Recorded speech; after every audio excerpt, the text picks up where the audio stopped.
Good evening, folks, and thanks for joining us tonight on December 14th, 2023. My name is Gary Wimmer, and we are the Network Austin Mixer on our virtual meeting. And first thing I'm going to do is introduce our host tonight, Tootie Hall, who's going to introduce our two guests. So again, thank you for joining us. Tootie, God bless you, girl. Thanks for joining us. Tell us about yourself and our guests. Okay, hi everyone. My name is Tootie Hall. I'm with Acclaimed Talent, and I'm one of the core members of the Network Austin Mixer. And today's mixer is going to be with directors Kerry and Zamore Byrd and director Francois LaRosa, both award-winning directors. So, if you all could just introduce yourselves and let us know, a little bit about you guys. Kerry, and you can go first. Sure thing. So you're gonna see me moving back and forth because, like I said earlier, I'm doing double duty at a Christmas play for kiddos. And so good evening, everyone. My name is Dr. Kerry Zamore Byrd. I am a playwright as well as a director of stage plays for approximately 20 years now. And recently, as the past 10 years, film direction as well. I am a professor at the University of Mary Hardin Baylor. Where I am the director of social work, and a lot of what I do are social work centric. So I do a lot of plays as well as films on social issues that affect communities and families. Thank you. Francois? Yes, hi, I am LaRosa. I'm a documentarian, filmmaker, playwright, author as well. I've been in the business for about 20 plus years. I've done everything from write reality shows to featured films. I have directed featured films as well too. I've done all the gamut when it comes to the film industry, everything from writing, directing, producing, you name it. I've even acted. I've started in this business acting for about, I think it was 2000 to 2008, and then I switched over to filmmaking full time. I've traveled, won awards in France and Italy, and I've talked film in Peru. I'll be in Colombia right after Christmas, speaking on film, and also promoting one of my new books there as well too. But yeah, so I'm familiar with the film industry. Thank you, Francois. So, Shanna and Tron, we don't have a lot of, actors here, so you guys have special privileges to ask all the questions. We have an hour, maybe 20 minutes for one of the directors. They may have to leave. So start thinking about some questions that you all want to ask. And I think they will provide their email addresses so you can send them your headshots and resumes. Hi, Kenny. So I'm gonna start with the first question, and I'm gonna ask you guys both this question: what inspired you both to enter into the world of film? And so, I love writing. And so I think for me, it was a natural, for me, it was a natural progression as an author and a playwright. One of the things that I found is the audience truly enjoys coming and seeing the live production. And a lot of the messages, again, that I write about are social work centric. And one particular play was about my domestic violence survival story. And we found that play touched the community so deeply.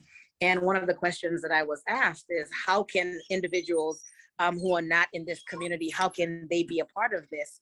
And so in speaking with different experienced filmmakers, we decided to turn it into a film. And I would say that was my introduction to film. I am a theater head. I love theater. I love the immediate reaction But I fell in love with film. I fell in love with creating stories that can live on into perpetuity on screen, and that it could travel and go to so many different communities and touch so many different hearts. So I would say that was my introduction to film, and now I'm just completely in love with it. Since then, I have worked on several major projects as a producer, and several different roles, and have become an award-winning filmmaker with those teams as well. Thank you. Francois, same question. What inspired you? Yeah, I was in theater in college, and I had to take either that or basket weaving, and I decided to take theater. Um, and you know, I did well. I did pretty good, I believe. We studied the classics, Gilbert and Sullivan production, English plays. And from there, I learned my acting chops. You know, it was the foundation of acting. And so from that point, I ended up moving to Austin, and I was in a couple of featured films. I think I finally got an agent in San Antonio, and then I ended up getting one here, who I'm still with. It's Paramount Talent Agency. I've been with them for decades. You know, Gary, I think you know Cynthia Robbins was back in the day, and Boulevard Talent. And so I ended up on studio sets with Robert Rodriguez. That was kind of my classroom of understanding the facets of making a featured film. And so while others we were, you know, the mantras, hurry up and wait on sets like that, I went ahead and was studying what everybody did. That was my classroom. From then, I, you know, ended up working with other interesting filmmakers. I've worked with Simon Rumley from England, who was fantastic. We really had a good understanding of different productions. As for the story, the shooting, the angles, he showed me a lot. I studied. I was in Terrence Malick's film, A Tree of Life, and even though I got paid, they cut so much of the scenes from that, you know. But I got to talk to Terrence Malick for about 30 minutes, which was gold. Him and his wife Eki, and then, you know, I worked with some other interesting people. Angelina Jolie with A Mighty Heart was here. I got to yell at her in French, which was kind of funny. I got a lot of other tidbits. I did some, I think everybody did the gig on Friday Night Lights, you know, everybody did that thing. But I just kept going on. And then finally, I think in 2008, somebody was talking about doing a commercial. At that time, there was nonprofit organizations, and they had websites, but they didn't have podcasts. So I thought, let me get into the podcast business. So I rented a JVC handheld camcorder, and I got a small boom mic, and I got into the filmmaking of doing a commercial. I had a friend of mine who's still doing films, V. Shetty, help edit it. And from there, I launched Starfield Productions in 2008, started making money. And so from there, I did commercials, Hispanic commercials. And then I got into the writing for a reality show called The El Otro Lado, which was with CBS Telemundo. I started doing reality shows. Thank you, Elena Rodriguez, who helped facilitate that. She was my producer on that. And I just started gradually moving on up. and getting paid and, you know, learning the business of distribution. And I got it down. That's the most important thing in this industry is distribution if you're a filmmaker. And I got it down so pat that colleges pay me to go and speak on distribution.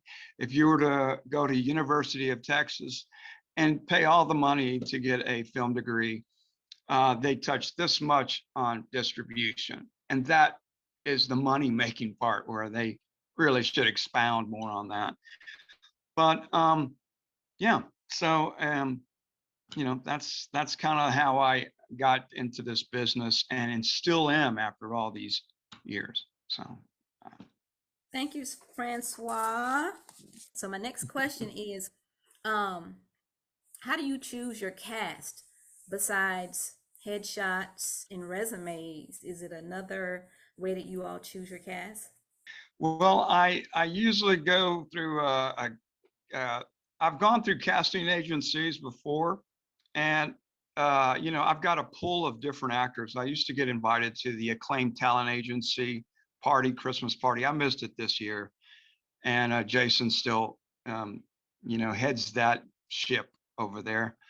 And you know, so I get invited, and when I go, I talk to the actors, and we, you know, we talk a little bit. But I've also I love characters, and I remember one time I was at a restaurant, and I saw this girl, and I looked at her, and she, you know, I asked her if she'd ever acted. I said, "This is going to sound strange, and please forgive me, but have you ever acted before?" And we talked a little bit, and she ended up being one of the main actors in my reality show.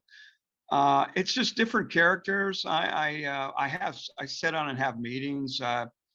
This last film I did was called Infidèle, which is unfaithful in French.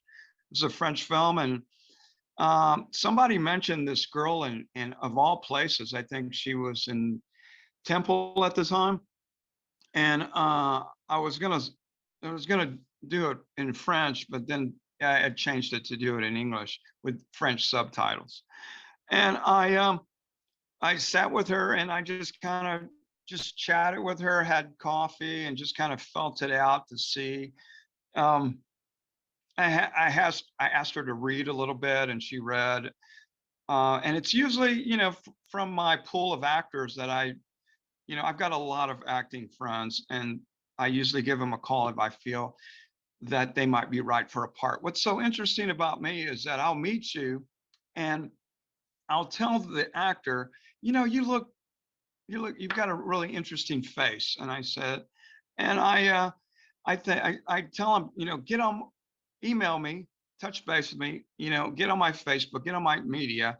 And if something comes up, I'll let you know. And believe it or not, you know, 3-4 months down the road, I'll give them a call and say, "Hey, hi, it's me. Remember I told you I was going to call you? Well, this is the reason I'm calling you." And it sometimes works out better that way. I'm maybe Kerry has that kind of same, you know, way of going about it, but I'll let her explain her way. Thank you. I think we have very similar ways, Francois. And I think, you know, so besides casting and, you know, I would say through relationship, for me, it's very relational, particularly when we talk about stage, because you really have to trust. You have to trust that actor to be able to be in that moment in the stage and adapt and become, you know, the character that you have created for them. So I would say my stage plays, I tend to use a lot of the same people over and over because we've built a relationship over the years, and it's one of a trust and relationship, but it almost becomes familial in a sense. And I think from there we have branched on to films, and then through casting, and I think a lot of the similar ways. There are ways that I've seen people with very interesting looks, and I would think, I think they would fit that. And there's some parts that I write specifically with someone in mind. I know when I've worked with Tootie, I literally write the way Tootie speaks now because we've worked together for so long that I'm able to literally write her character and give it to her and know exactly how she's going to say it. So two very, very different approaches, I would say. Stage is very familial, and film is through the casting as well as lookism, the look and the feel that I'm going for that character. Do you all ever look at someone's Facebook page and, they might be, saying something in a, Most certainly. I follow social media because I think, besides film and stage, I do a lot in the community. And so for me, reputation is very important. And what people, I guess, are aligned with is very important to me. And so I do follow social media to see what they're saying, what they're doing, just to make sure that it is aligned with what I want to do. Because at the end of the day, I always say that I am a PhD clinical social worker. That is the foundation of who I am. And through that, I tell stories in plays and films. So I want to make sure that I'm not putting a pedophile as a lead character or something like that. So it's just very important that, just kind of that I take a look at those, at people's social media. Okay, so we have some very interesting looking people here, Shanna, Tron, and Kenny. Do you guys have any questions that you want to ask the directors? Shanna. I do. I have a question of are either of you working on any current projects that you have in mind coming up that would be like something in the Austin area? I wouldn't say not necessarily in the Austin area. It has potential for the Austin area. I have two productions, play productions currently. And then I also have a web series that we're working on. And it is, we are able to be in the Austin. We're able to be in just about any area with this web series. And so those are the two. I have a stage play called Mama's Daughters with some, it's a gospel stage play, traditional gospel stage play with some gospel artists. And I have another stage play called Cry Freedom. It is the journey to the diaspora through the Atlantic slave trade. And so that play is very, very moving, and it's an avant-garde piece. And then the web series is a spiritual, it's a faith-based web series. And so those are the pieces that I'm working on right now. And then in pre-production, Raisin in the Sun for the summer. I always do a classic. And I think I have the license for Raisin and Fences. So I'm tossing them in the air, which one I want to do. I think we're really similar, Kerry. I think we're really similar. What I've got is I'm working, I applied with the city to do my first theater production of Dr. Jekyll and Mr. Hyde, but using a woman as a protagonist. So that's something that will be done. I've got already Jennifer Rose Davies with costumes, and she doesn't know it yet, but will be calling her if that goes through. But that might be something for you, to come in and, what I usually do, like Kerry style, I'll sit down and do coffee with you. We'll chat a little bit and kind of feel it out and see. I have 2 pages. That's it right now on that. I'm just waiting for I've already got it up here, and that's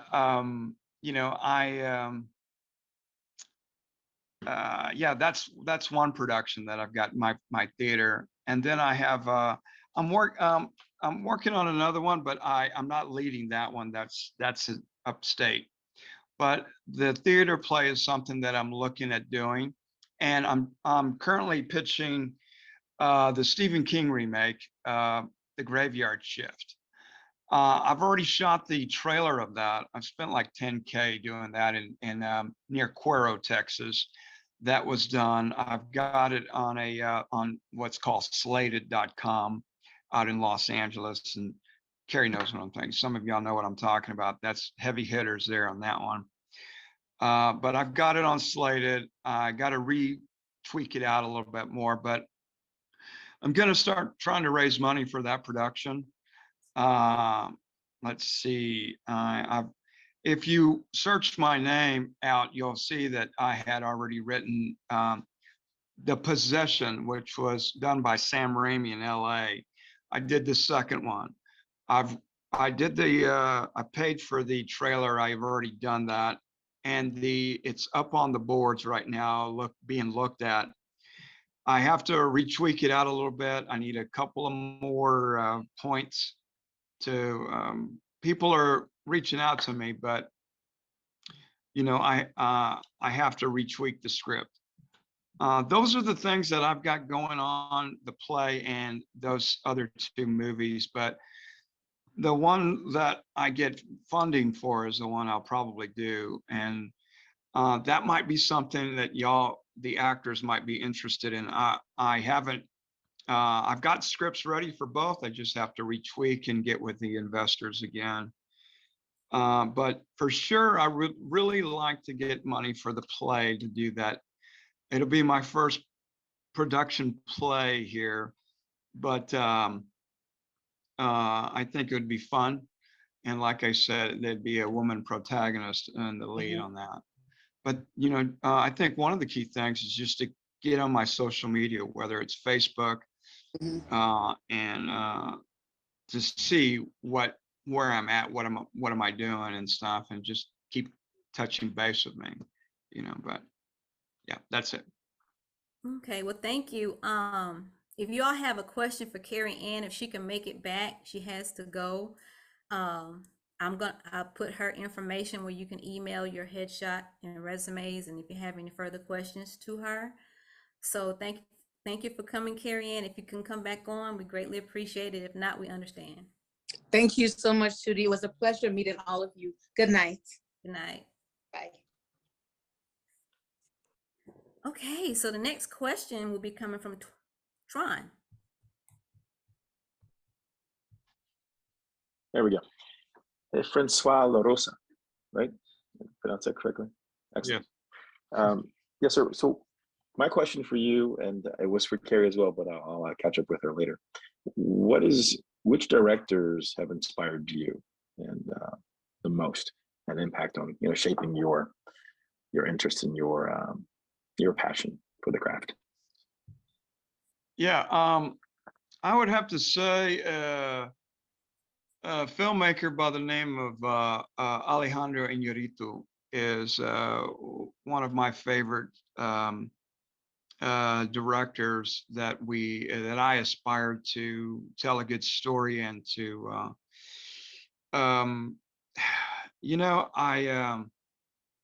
I've done 3 featured films, and it's an interesting thing, as a filmmaker, you want to keep moving up. And when you get to that point where you've moved up, the first one was great. I was the executive producer, and then I had another producer, but then we ran out of money. Then I had to sell a car and blah, blah, blah. It was my first rodeo. I learned so much. You learn so much in this business when it's your money. The second thing is I did Garusta for LA studio. They gave me like $1 million to do 2 films, featured films. So I did their first one. We finished it. I casted locally and some people from Dallas and LA, and it went great. But then it ended up in court. The CGI compositor did some dealing with the director, the producer, and then it will never be shown. So then I did the third one, and that one was a hit. That one did good. They made their money back and profit. I got paid good, for all the headache. Because, the third one, I had the producer right behind my back, and they flew in the CFO from Arizona for a week to follow me. And it was just so much pressure. And it was 85 people in that whole production, and then I had to outsource the CGI compositing to Hyderabad, India. So it was a lot of facets. And but the person that really helped was watching Robert Rodriguez and his style and efficiency. And there were some things that he did really well, and then there were some things that I tweaked it out better for my production. So I think listening to Terrence Malick and sitting down with him, and I gave him a cinematography magazine of A Thin Red Line, or Thin Red Line. And it had all of his crew and actors, but he wasn't even in the magazine. He had no photos, and I asked him about it. And I actually wanted to take a photograph with him. And the thing that came out of his mouth was, well, I don't like to take photos. I hate photos. I don't like to take photos. So it's just a memory now, but it was, he talked to me about, this story, the process of writing the story. And if you don't have a good story, the film is just, it's not there, it's just, but yeah, I'd have to say Alejandro and Terrence Malick. Terrence Malick's style, nobody knew exactly what he was. I'd ask the crew, what are we doing? And the crew would say, hey man, I don't know. I have no idea. But it turned out great. I mean, it was a lot of ad-libbing. I think that's one thing about an actor, is learning how to ad-lib a few things. I think those are some key components to put in your tool belt in acting.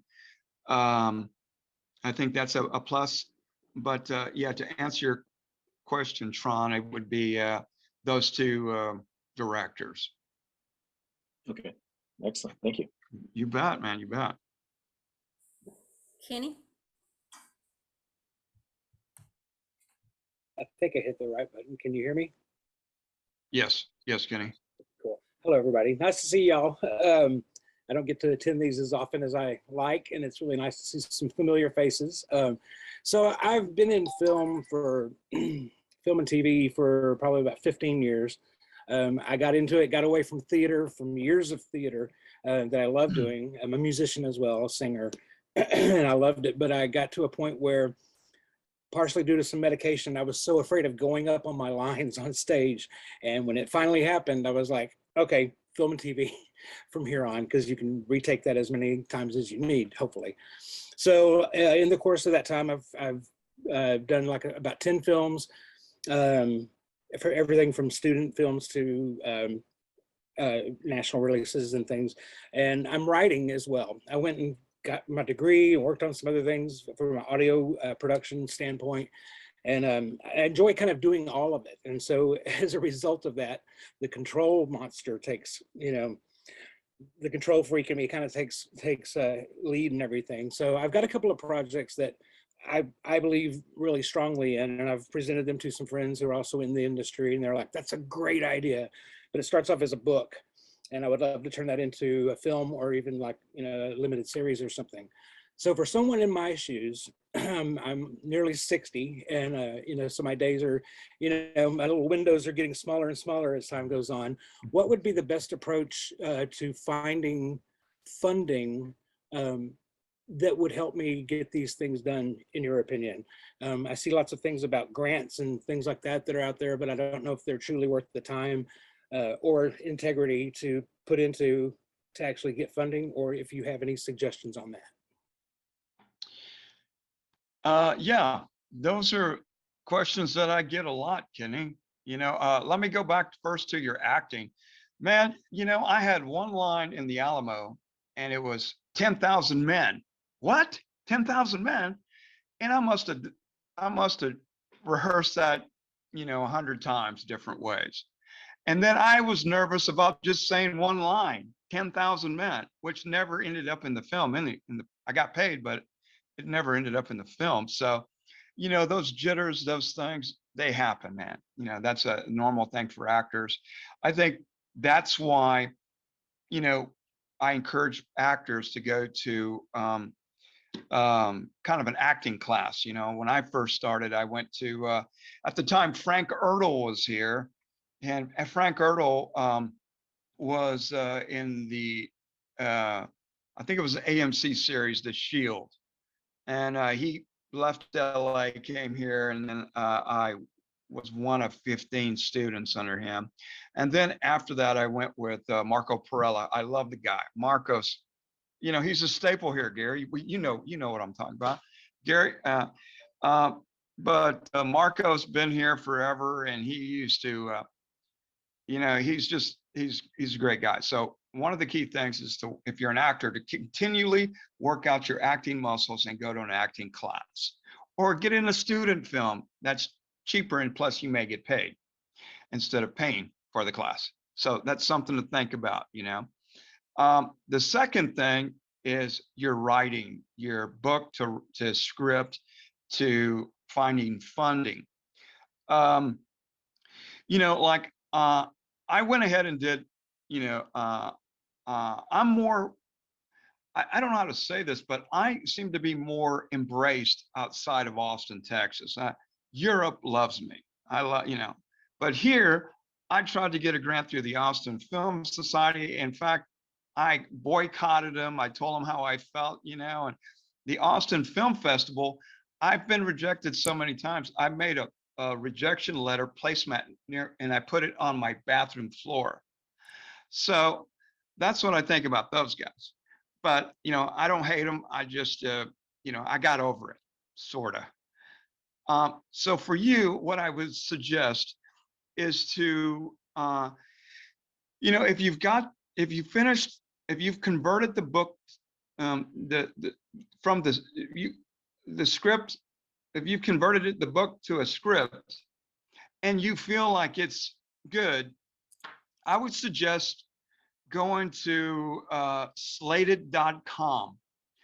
That's an industry, that's in Los Angeles. That's for real, and this is how it works, so you go there, you fill out all the information, and then from there you upload your script, and then you pay $500 and they will give you a script analysis.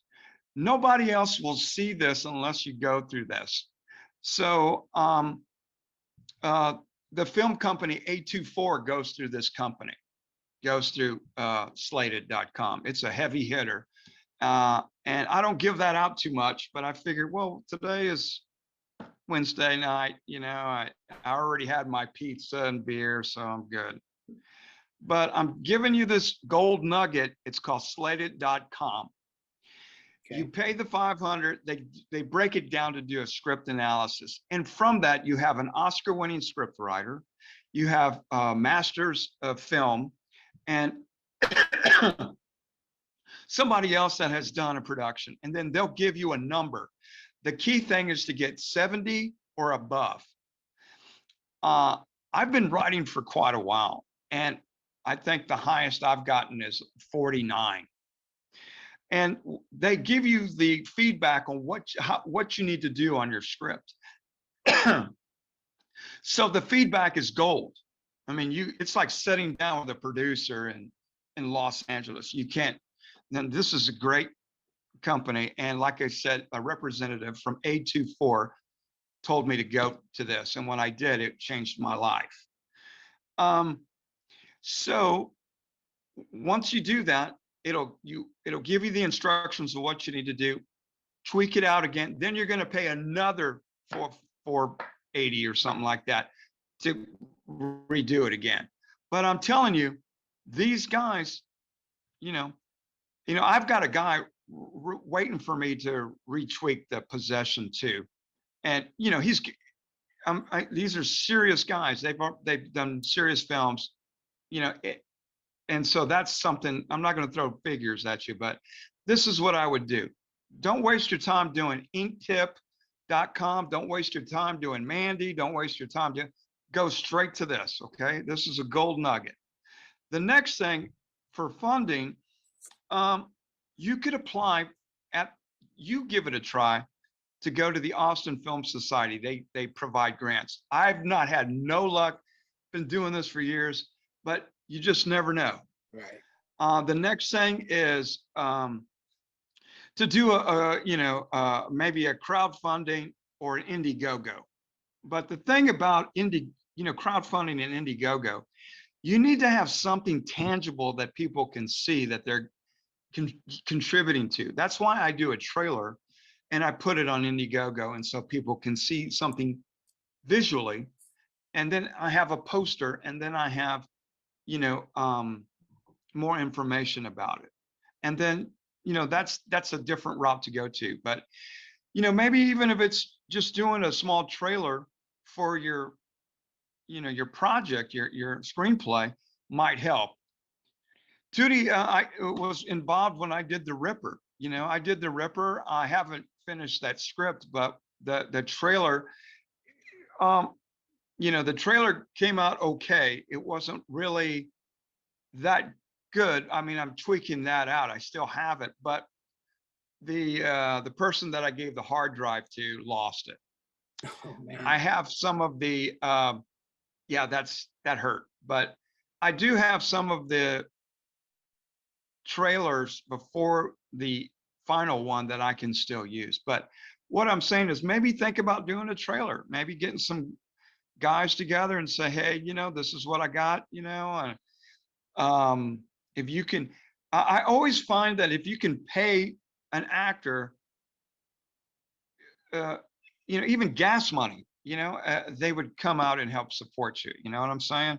Oh, but we'll give you your reels. We'll give you your scenes for your reels is what I usually get. And then we never get the scenes. Yeah, man. But that's, I hope I answered your question. I think that's the route to take. A lot of people are asking those questions, man. I don't give this out because it took me a while to get it, but you know, I'm feeling generous today. Okay. Well, I appreciate that. And there's actually a back end of that. There was a second project that I had that last year I had kind of a small trailer put together for it, and I had submitted to Project Greenlight, and I misread the submission date and I missed it by 12 hours. And I was so mad. But what do you think about Project Greenlight? Is that another good avenue? I know that. That's the founders are Ben Affleck and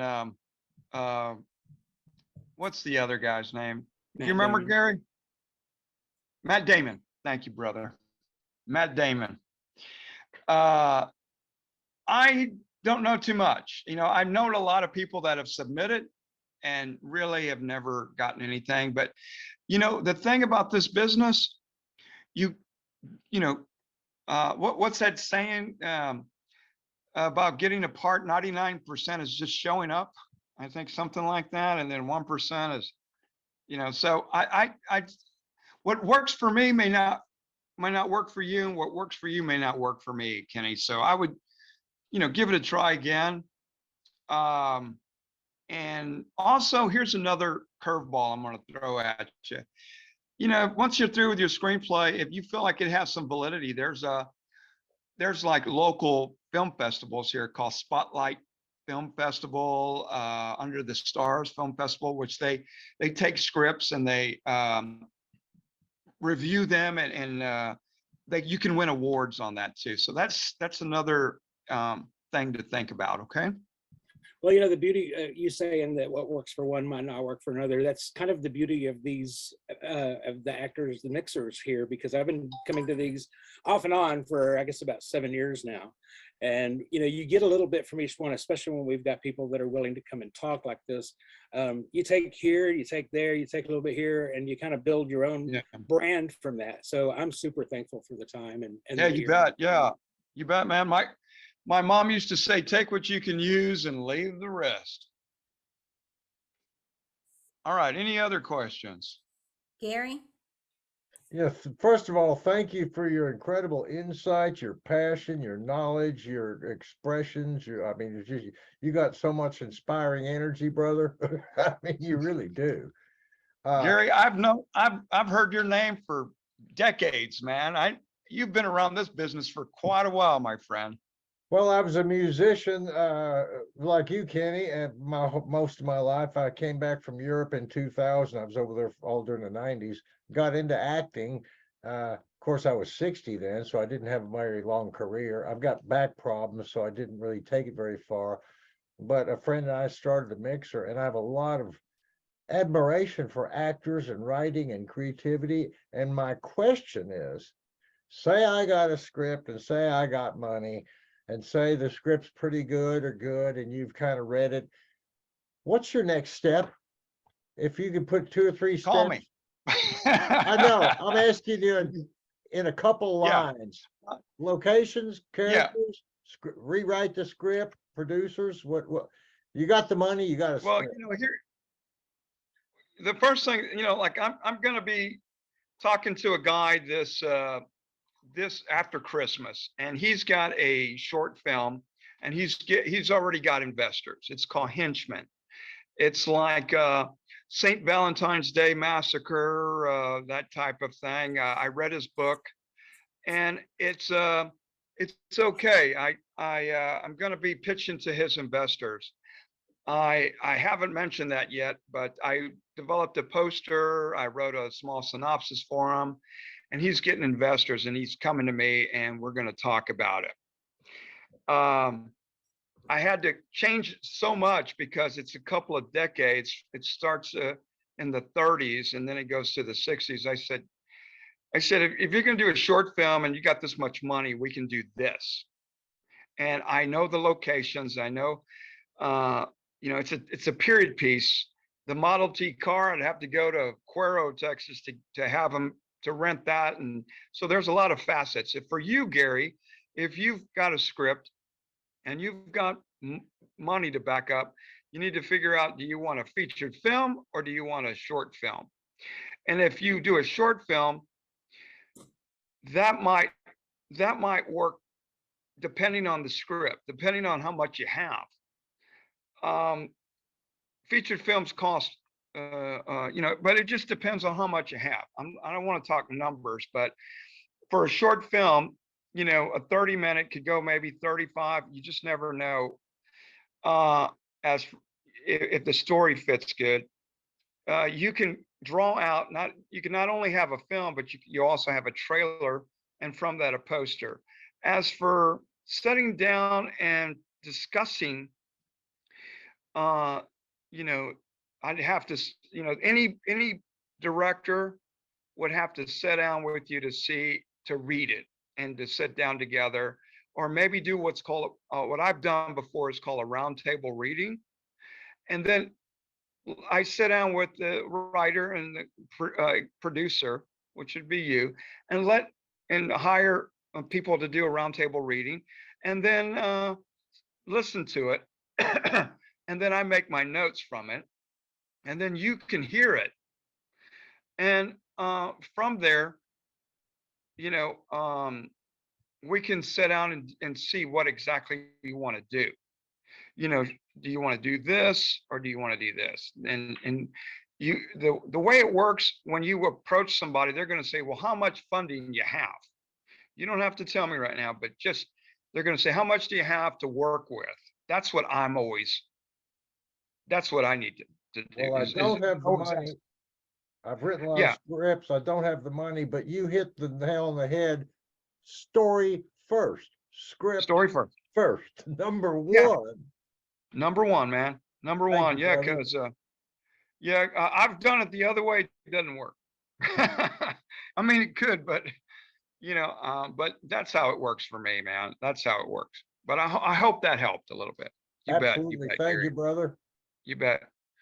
Okay, so we have one more question, and after his question, Francois, if you can give us your email address or website, and Yeah. I ask you for your final words. Yeah. So, Sean, what's your question? All right, thank you. Appreciate that. Last question for you. I know you mentioned a couple of times about story. And, what are the components, that make up a great story? Of course, great characters are rich and all that, layers, and there's act 1, 2, and 3, sometimes 4. Yeah. But what makes up a great story? Versus being okay or good, great. Well, I break it down, Tron, into 3 parts, like you just said: beginning, middle, and end. So the beginning is kind of the introduction to the characters. Who exactly are these people? Where do they live? What culture are they from? These kind of things. Are they in love? Do they have a boyfriend or girlfriend, or what? The components of it. The middle part, the second part, is the conflict. the situation, the overcoming, the decisions. You're at the crossroads, go left or right, you know. The third part is the results of the decisions made. So that's how I write, man. I don't know if that helps. One of the key things is that I try to make it as simple as I can.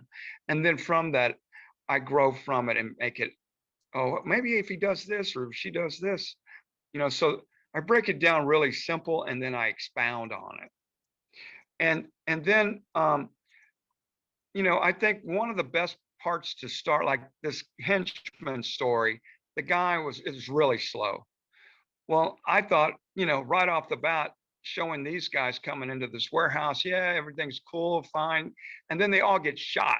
So that's like I worked on this movie with Rodriguez. I was the greensman. I was doing an internship. That means you don't get paid. So, but I learned so much from learning green screen.